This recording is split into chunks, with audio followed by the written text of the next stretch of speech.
Well, good morning. Good morning. I'm so excited to talk with you a little bit today about this amazing journey I've just come back from to Vatican City.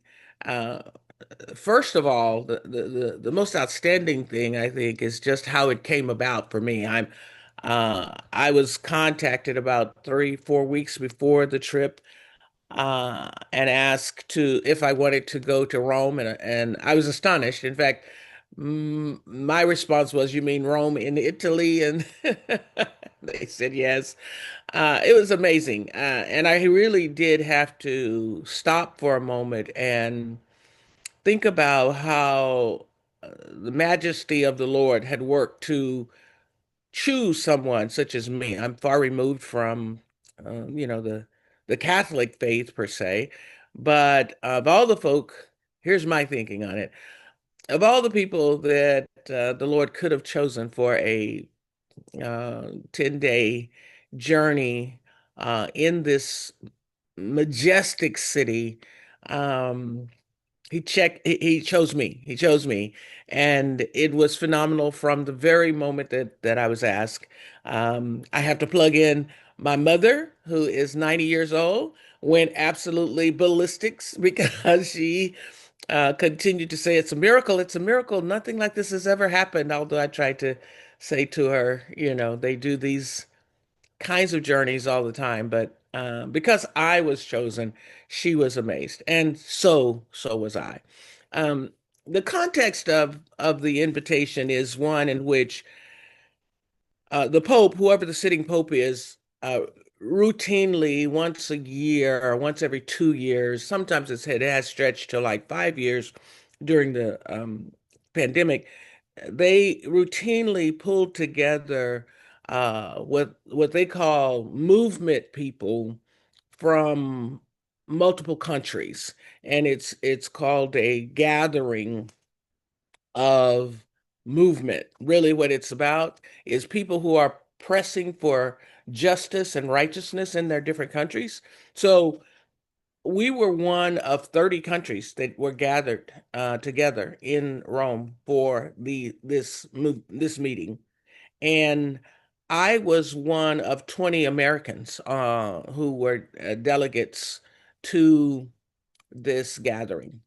Um, and I learned so much. I learned so much while I was there by just rubbing shoulders with the people from various countries who are struggling with the same kind of fascism, authoritarianism that we are here in America.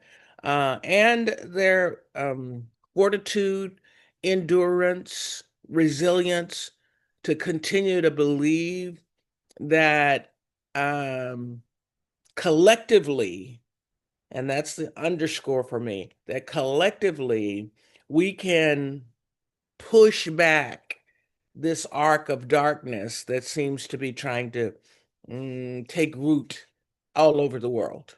And we had 4 days of preparation whereby we listened to one another and one another's testimonies and just what progress they were seeing or the progress they were not seeing before our meeting on that Thursday with Pope Leo.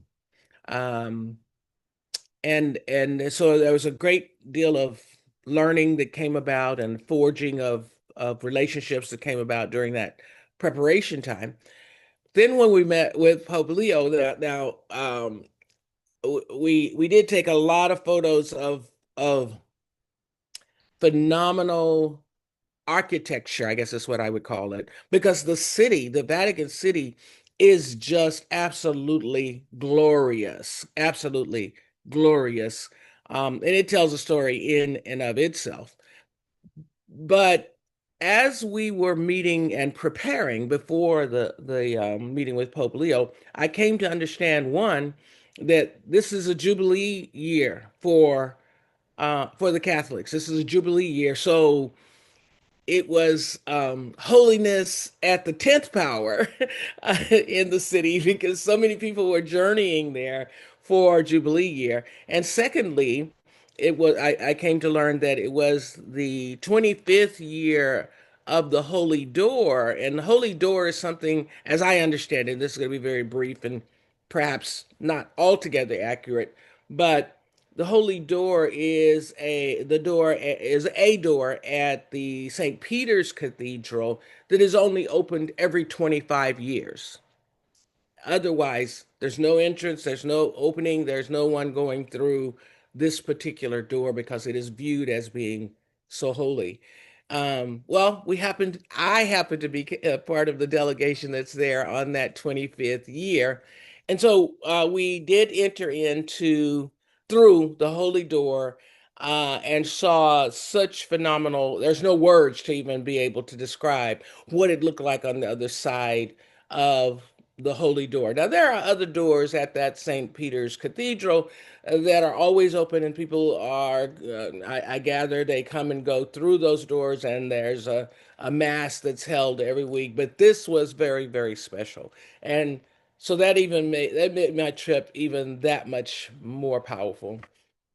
To my meeting with the Pope, and this is where I really wanted to try to underscore some of what we've been doing here at Fuller with our prophetic community, with our trainings on leaning into the prophetic. Pope Leo's address to us was held in the St. Mark's room, where there's this huge statue that stands over the chair in which he sits in. And the statue is representative. When you look at it, it's a little hard to see, but I mean, it's a little hard to see what they are implying.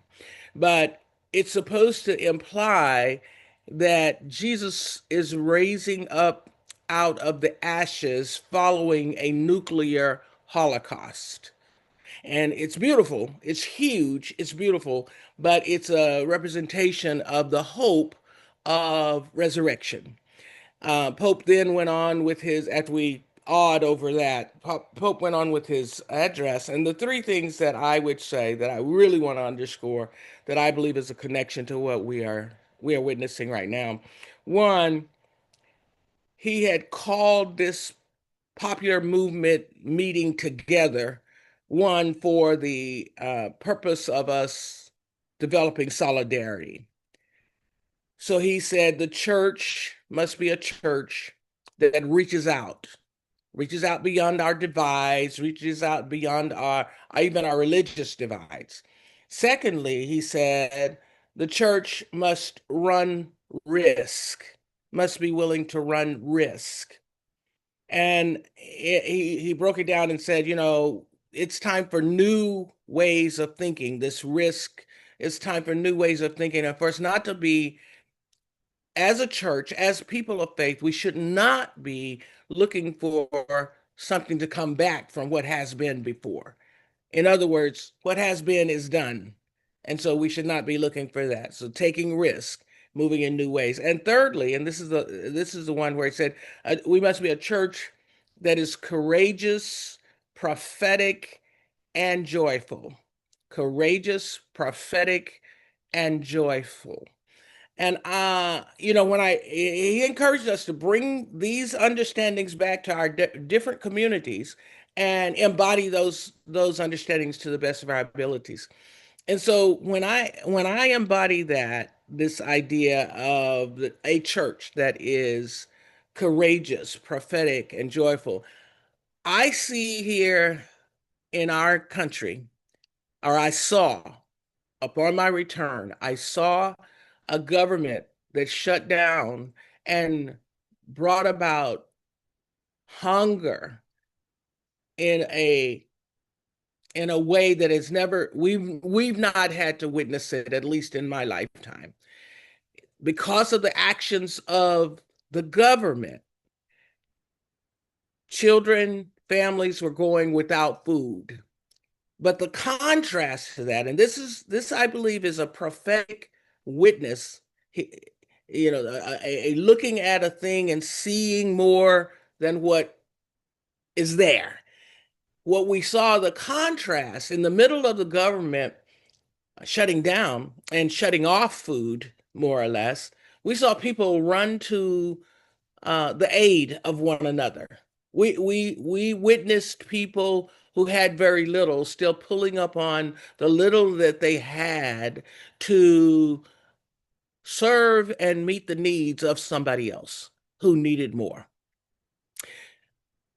I believe that what I learned most in this journey is that the real movement, the real movement toward justice and righteousness is a people movement. It's a movement of people power, people doing, even like the Bible speaks a lot about the mustard seed, the acorn, the little small. So even people in little small circles were going about their business of figuring out how can I help my neighbor? How can, and so I believe that that is what I come back from this journey with is an eye to look, to discern, to discern where is it that people are taking the power that they have and making a godly difference. A godly difference. That doesn't mean necessarily that I come back saying just let the government do what the government does. But it does say to me that I come back with eyes to see a little bit more of the genuineness, the generosity, the caring of ordinary, everyday people. And I believe that's the real power that I come back ready to see.